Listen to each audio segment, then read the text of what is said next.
Os decía que es uno de los momentos singulares de estas jornadas porque, bueno, yo creo que en la esencia están los talleres, ¿no? Los talleres que se vienen, que se vienen celebrando. Yo os agradezco que estéis aquí a estas horas. Sabéis, para los que no sois habituales, que bueno, pues se celebran 6 talleres dentro de las jornadas. Los talleres van a empezar mañana a las 9:30, 3 talleres en paralelo. A las 12 se celebrarán los 3 restantes. Tienen una duración de 2 horas. La temática os la van a explicar, no me voy a enrollar con esto. Y bueno, pues deciros que ahora van a tener 2 minutos para presentar el taller con la intención de bueno, que podáis decidir en qué taller os interesa participar y en qué taller podéis bueno, pues aportar, ¿no? y compartir conocimiento. Y no me voy a enrollar más, vamos a empezar con el primero porque estamos fuera de tiempo, absolutamente.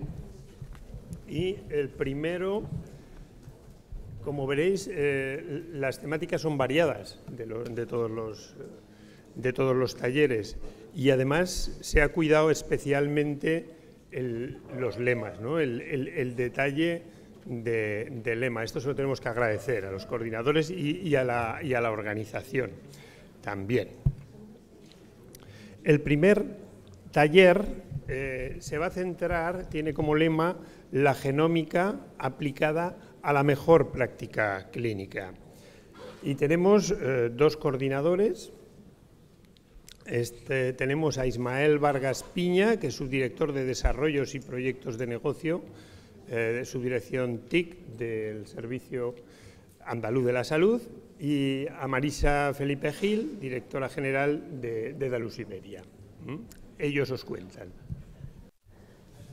Bueno, lo primero, yo no soy Marisa Felipe Gil, no soy la directora general. Yo soy Meli Rendón, gestora de la cuenta del SAS, y aquí estoy. Le he dicho a Marisa, no podía llegar, pero luego se va a unir con todos vosotros a la Moraga, no os preocupéis. Y entonces le he dicho, no te preocupes, porque si se trata de vender no el taller 1, sino el taller de las jornadas de las 6, no te preocupes, que entre Ismael y yo lo vendemos. Porque os vamos a explicar un poco cómo fue el tema. El tema fue, íbamos a hacer un taller y dijimos, bueno, pues seguro que este pedazo de profesional, además de buena persona, porque le va a tocar currar antes del taller, seguro que va a querer hacerlo con nosotros. Sí, y aquí estamos entonces enganchados con este taller. Lo primero que yo quería decir es que tampoco soy Ismael Vargas Piña, Carlos, soy Pina, Bueno, esto es algo que me lleva de por vida, así que no te lo echo en cara, ¿vale? Pero bien, a pasárnoslo bien. Y aquí con los compañeros de Dedler, en este taller de genómica, con el que vamos a contar con grandes compañeros, con grandes conocedores de la materia. Estará con nosotros tanto Chimo como otros compañeros de la materia, que seguro que nos van a aportar mucho más de lo que algunos podamos aportar, y en el que estamos convencidos de que vamos a echar un ratito interesante, donde saquemos conclusiones interesantes y donde además nos lo vamos a pasar bien. Y eso lo digo por experiencia. El año pasado, cuando estuvimos en esta jornada, me tocó participar como dinamizador en los talleres, en este caso de Dedalus. Y echamos un buen rato, nos pasamos entretenido, fue entretenido, dinámico y con un rato en el que disfrutamos. Así que yo os animo a participar porque creo que no os lo vais a pasar mal. Hay cierto componente que ahora explicará Meli, competitivo, eso de los rojos contra los azules, eso al final siempre gana, está bien ganar las de al lado y al compi de al lado, así que os animo a que estéis por allí. Yo simplemente por contaros alguna anécdota durante el proceso de preparación. Claro, había muchos temas interesantes para los talleres. ¿Cómo hacíamos que nuestro tema fuese el trending topic, fuese el más interesante? Entonces lo planteé dentro de la casa. Hicimos nuestras llamaditas a la Real Academia de la Ciencia de Suecia y el premio Nobel ha ido para una persona con un nombre extrañísimo, Svante Paavo, por sus hallazgos sobre el ADN en el Neandertal. Por lo tanto, el tema tenía que generar interés.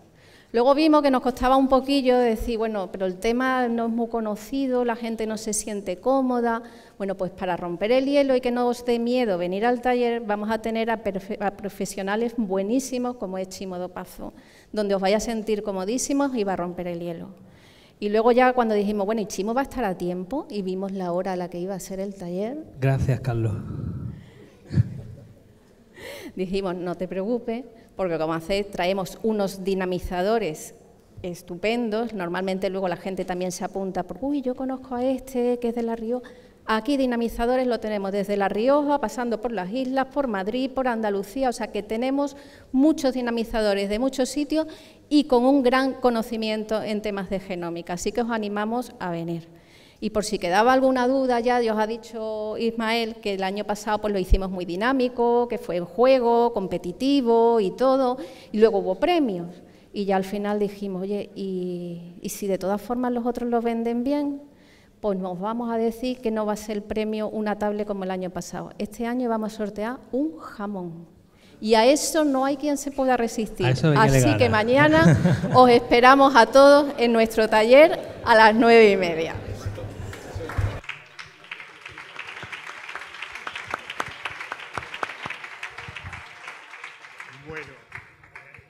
Vamos a continuar después de este primer partido que ha sido 2-0 en contra, o sea, no he dado ni uno, y eso que Amelia la conozco desde que tenía pelo, ¿no? O sea, que ya hace tiempo. Bueno, vamos a ver qué puntería tengo en el segundo. El segundo taller es Cáncer, nuevos itinerarios de diagnóstico y tratamiento personalizados. Según las notas, coordinan Juan Cristóbal Sánchez y Clara Aguiló. Juan es oncólogo, procede del Puerta de Hierro de Madrid, y Clara de Roche Diagnostics. Pues nada, buenas tardes a todos. La verdad es que acabamos de tener una competencia desleal. Contra un jamón no podemos competir, lo sabemos, pero lo vamos a intentar, Hemos preparado primero una introducción.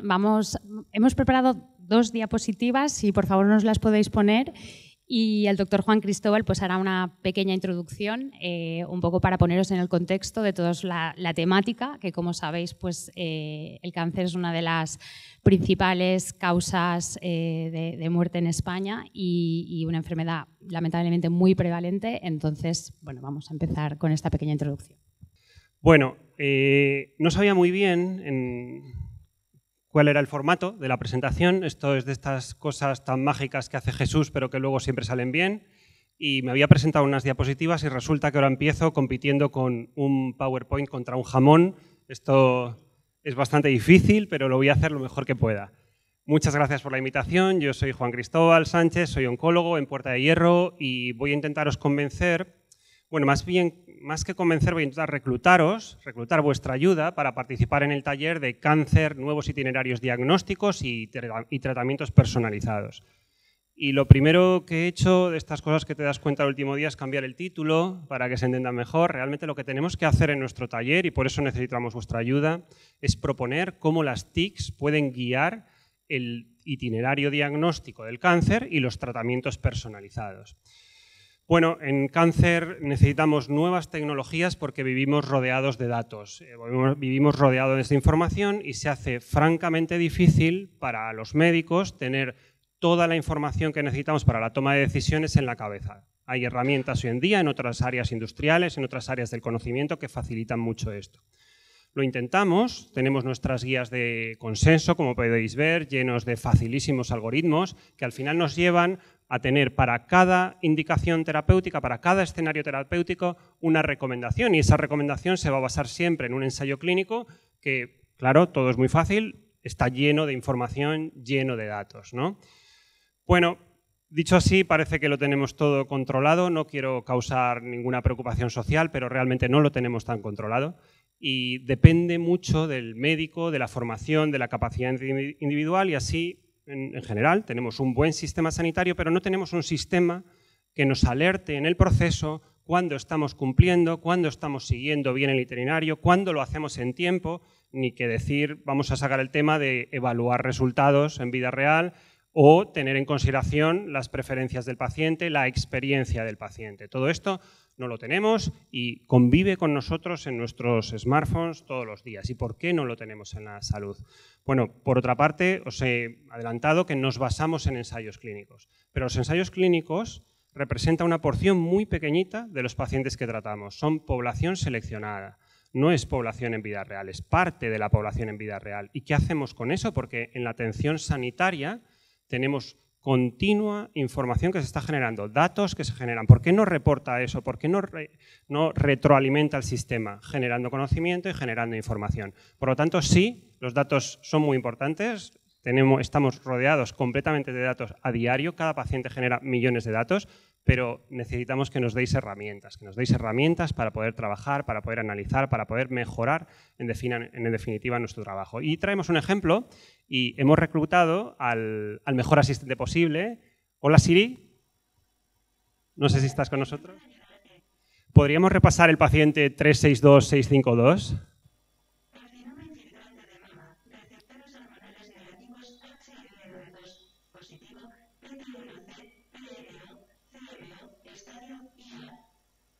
Fenomenal. ¿Me podría recordar si tiene alguna prueba pendiente?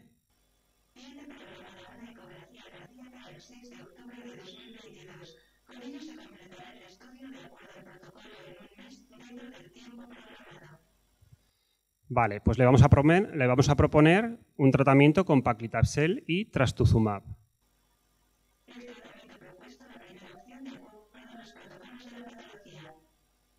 Fenomenal. Y teniendo en cuenta las consideraciones, las comorbilidades del paciente y las particularidades, ¿hay alguna consideración especial que tenemos que tener en cuenta?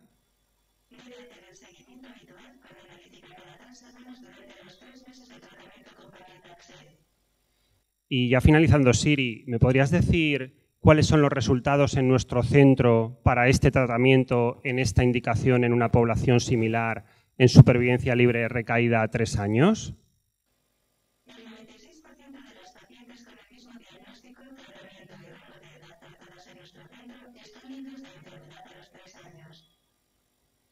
Son mejores que los americanos esos datos, ¿eh? Pero bueno, muchas gracias, Siri. Pues por último ya, hazme el favor de enviar el informe del proceso, el consentimiento informado, la próxima cita en consulta sin hospital de día y las recomendaciones asociadas al diagnóstico y al tratamiento.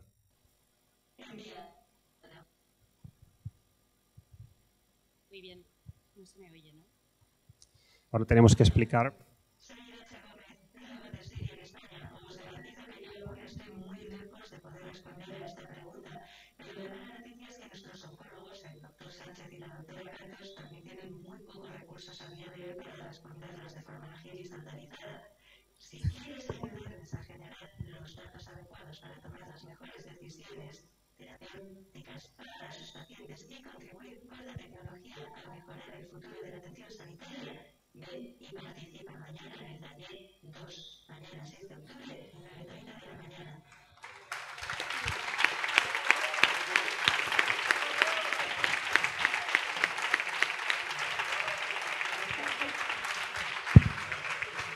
Pues muchas gracias, Irache, es Siri, realmente es la voz de Siri, real. Muchísimas gracias por estar con nosotros hoy. Y lo que queríamos hacer con este ejemplo es inspirarnos, ¿no? Queremos que esto sea una realidad. ¿Por qué lo podemos hacer en otros ámbitos y no lo podemos hacer en el ámbito de salud? Y por eso queremos que todos vosotros nos ayudéis mañana en el taller a conseguir que esto sea realidad en pocos años. Así que os esperamos.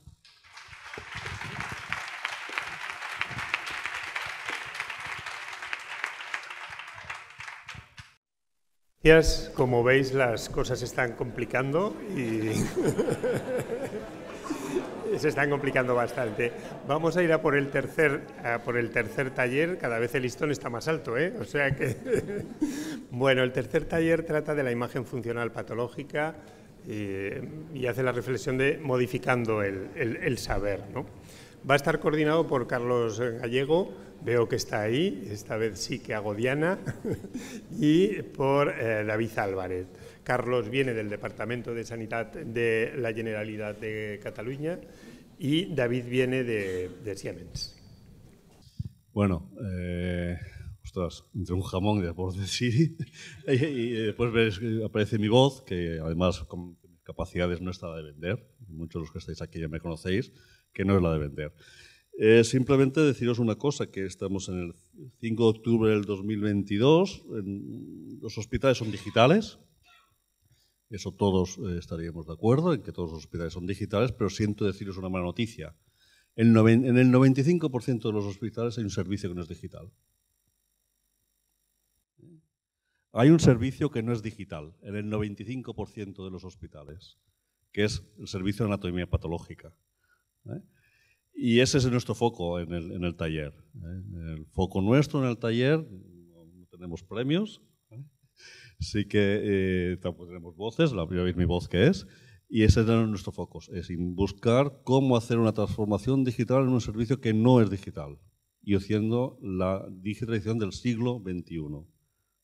Y aquí con el compañero David, nuestro objetivo es ese, es generar el conocimiento, por lo tanto el premio que tenéis es un premio seguro de conocimiento, ¿vale?, para poder transformar un servicio que no es digital. Gracias, Carlos. Bueno, no subestimes a Siemens, que aquí tenemos una chistera de las buenas también. Lo que pasa es que esa chistera la sacaremos mañana en el taller. Así que nada, os animamos a que vengáis, y ese 95% de servicios que indicaba Carlos, yo creo que es aliciente seguro, pues, para que todos los que estamos aquí sepamos que tenemos mucho trabajo y mucho que aprender, entre los que yo me incluyo, y simplemente coordinar a un gran grupo que tenemos entre Carlos como experto en anatomía patológica y con toda la trayectoria que lleva allí en Cataluña, y otros dinamizadores que también son pioneros en este área. Pues lo que sí os puedo prometer es que mañana será un taller muy interesante en el que generaremos mucho debate. Tenemos unas preguntas súper prácticas, directas, en las que trataremos de dar respuesta, pues, a todas aquellas cuestiones que actualmente están presentes en la digitalización de un departamento de anatomía patológica. Así que animaos y participar en el taller 3, que seguro que nos va a defraudar.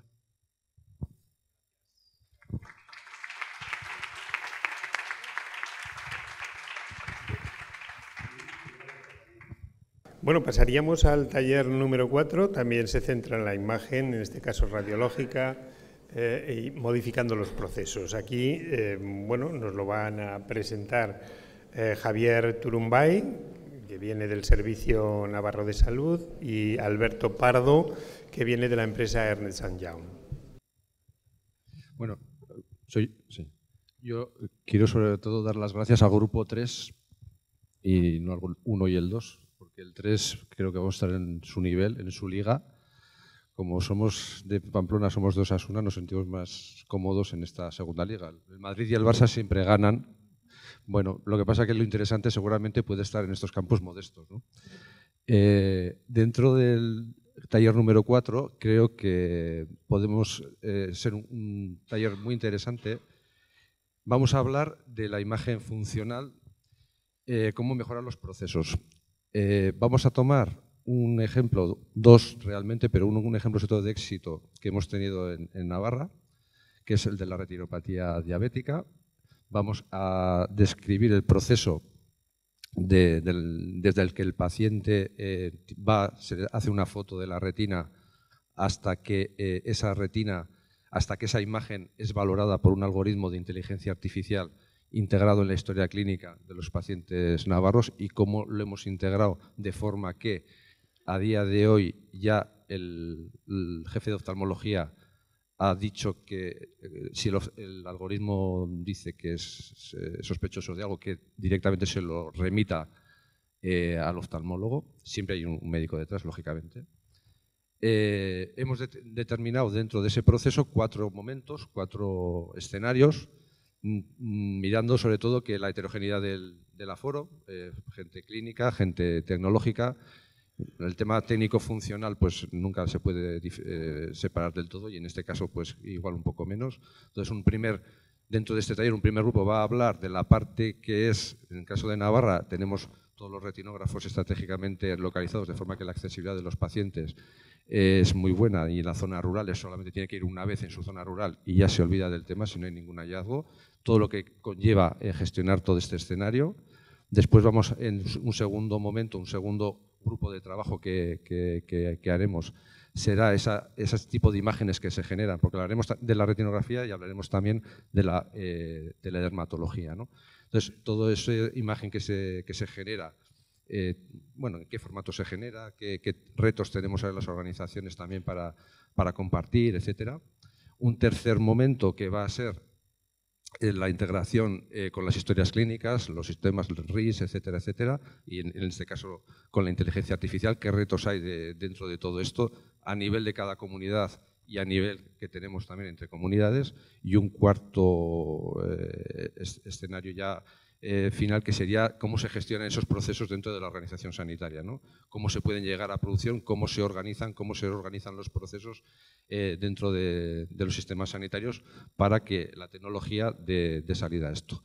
Va a ser interesante porque va a haber polémica. Ya os digo que ahora mismo yo he estado leyendo en la intranet las respuestas a la pregunta de dónde estarían las claves para mejorar estos procesos con imagen médica. La mayoría de las personas opináis que es mejorando los algoritmos y mejorando la estandarización dentro de lo que es los datos de historia clínica, etcétera.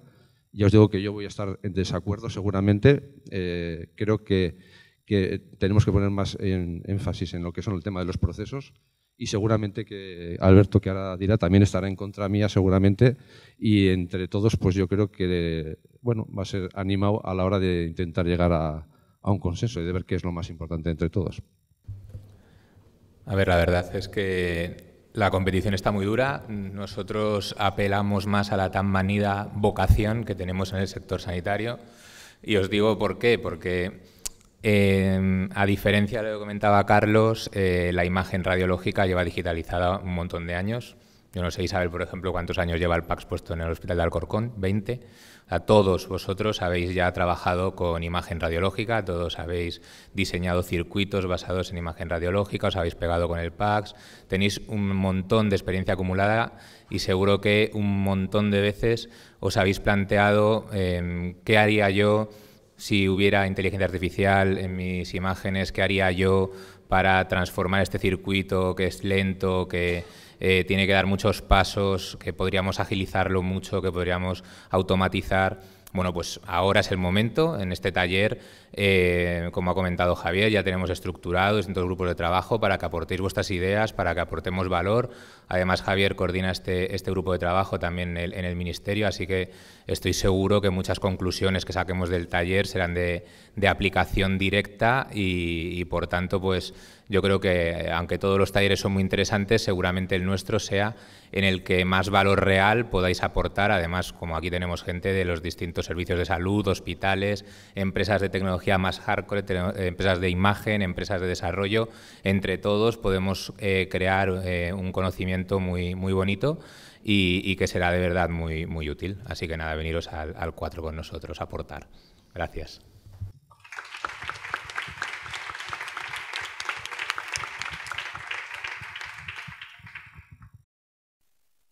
Gracias, Javier, gracias, Alberto. Pasamos al taller número 5. En el número 5 lo va a tener que defender José Luis, pero vamos, lo va a hacer estupendamente con toda seguridad. El taller número 5 tiene problema diabetes insulino dependiente con Internet de las cosas. Eso es. Pues gracias.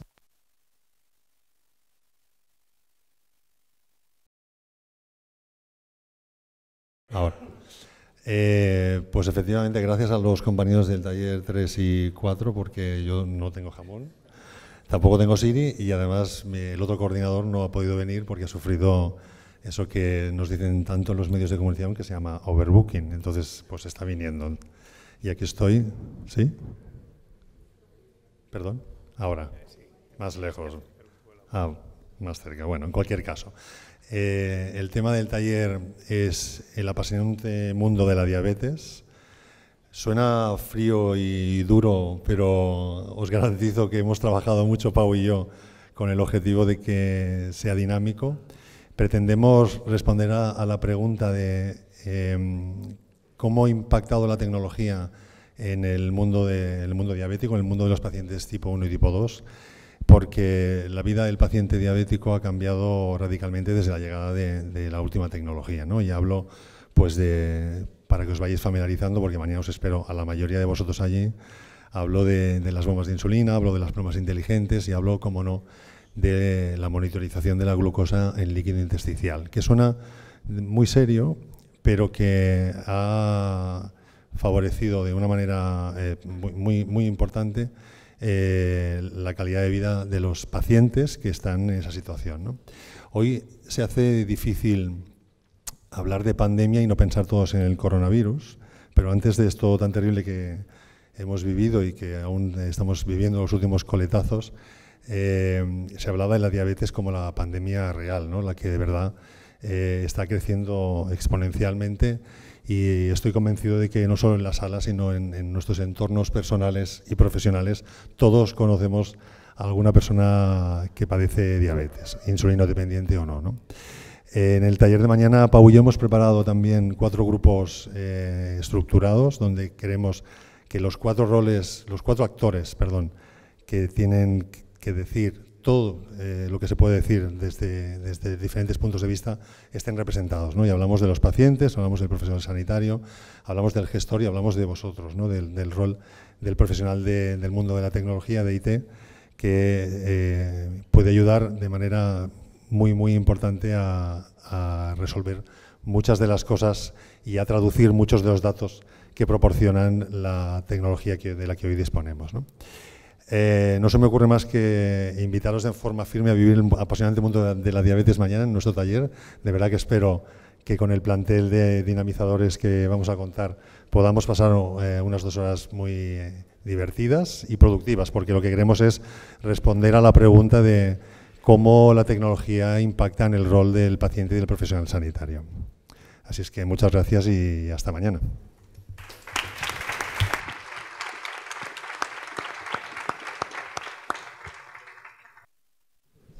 Gracias, José Luis. Bueno, llegamos a la presentación del último taller. Es un taller dedicado a las resistencias antimicrobianos y lo van a defender María Altabás, del Servicio Canario de Salud, del Servicio del Uso Racional de Medicamento, y Antonio López, coordinador del Plan Nacional frente a las resistencias de antibióticos de la Agencia Española del Medicamento y de Productos Sanitarios. Adelante. Pues nada, en primer lugar, agradecer que todavía estén aquí. O sea que yo creo que si ya han llegado hasta aquí, pues se pueden apuntar a nuestro taller, ¿no? Porque ya los últimos que quedan, los que se han ido no se van a enterar. Entonces, ya que están, al principio me había quedado un poco mal porque, bueno, nosotros no tenemos jamón, pero pueden tenerlo todo. Tenemos ambrosías. Se pueden llevar el jamón, que es a las 9, y el nuestro es a las 12.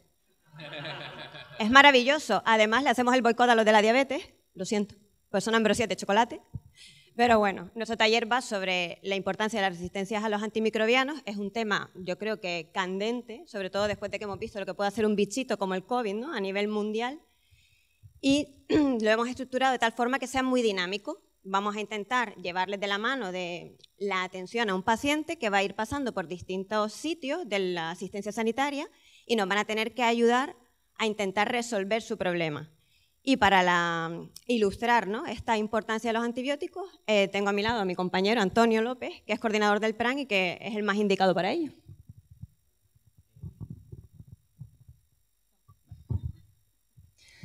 A ver, la verdad es que yo me he venido un poco abajo mientras escuchaba la presentación de los talleres y iba pensando cómo convencemos ahora para que mañana vengáis al taller de resistencia a los antibióticos. Así que voy a empezar, creo que de una manera un poco ruin, que es haciéndoos la pelota. Yo debo reconocer que mi primer contacto con la sociedad es este.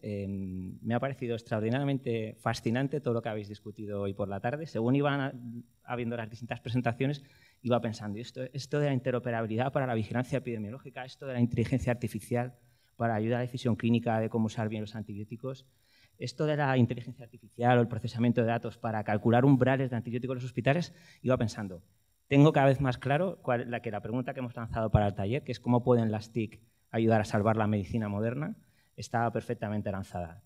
Luego también iba pensando, Hablamos para presentar el taller de lo que es una beta-lactamasa de espectro extendido, hablo de una bacteriemia asociada a catéter, de mecanismos de transferencia horizontal de genes, pero luego pensaba, se me va a quedar la misma cara, os va a quedar la misma cara, y leo, perdonadme porque no entiendo los conceptos, cuando algunos de vuestros compañeros hablaban de OpenR, LQM, SQL, Master Patient Index y este tipo de cosas, y digo, bueno, mejor no entro en ese detalle. Y hemos pensado que la mejor manera de captar vuestra atención es que entendáis que este problema también es vuestro.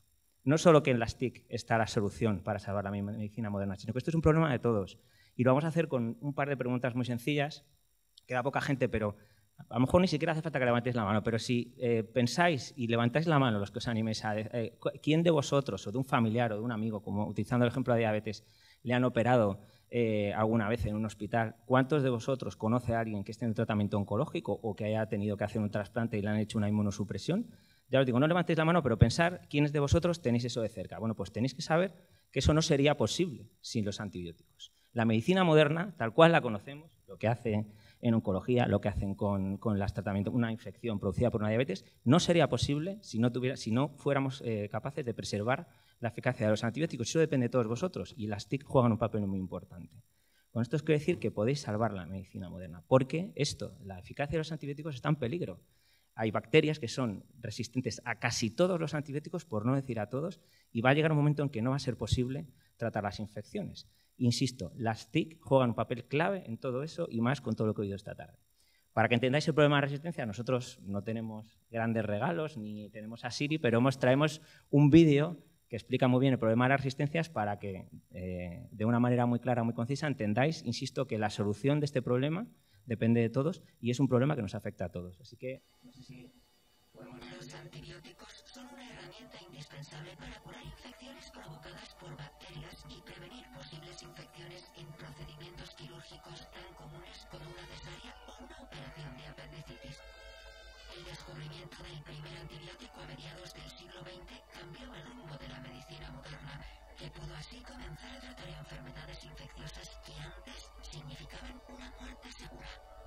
Desde entonces, los antibióticos han salvado millones de vidas, tanto en el ámbito de la salud humana como en el de la sanidad animal.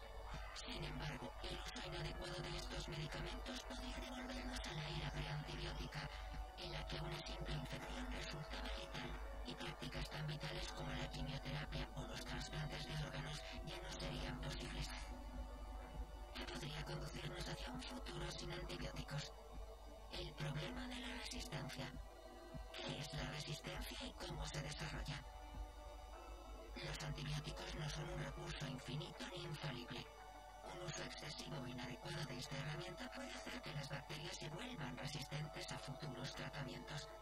La resistencia a los antibióticos se produce cuando las bacterias mutan en respuesta al uso incorrecto de estos fármacos. Estas bacterias desarrollan mecanismos de resistencia y causan infecciones mucho más difíciles de tratar en personas y animales. Las bacterias resistentes pueden propagarse en diferentes ámbitos y por distintos motivos. A través de los alimentos y el contacto directo con animales, en el ámbito familiar y los centros sanitarios, a través del contacto con pacientes u objetos contaminados, o de viaje en países con alta prevalencia de resistencia. La solución al problema de la resistencia está en tus manos. Ayúdanos a conseguir que los antibióticos sigan funcionando. Súmate al plan.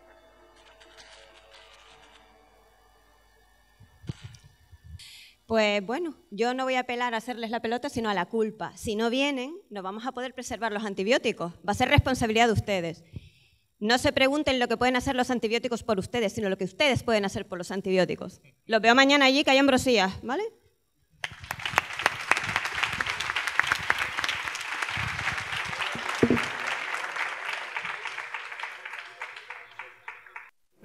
Ya veis que está complicada la decisión para mañana. Mañana vamos a tener una jornada con muchas dudas. No os animo y os agradezco que hayáis estado aquí hasta estas horas. Casi hemos cumplido con el horario, o sea que me imagino que los retrasos anteriores también nos habrán ayudado un poquito para cumplir. Y muchas gracias a todos, a los coordinadores y a los...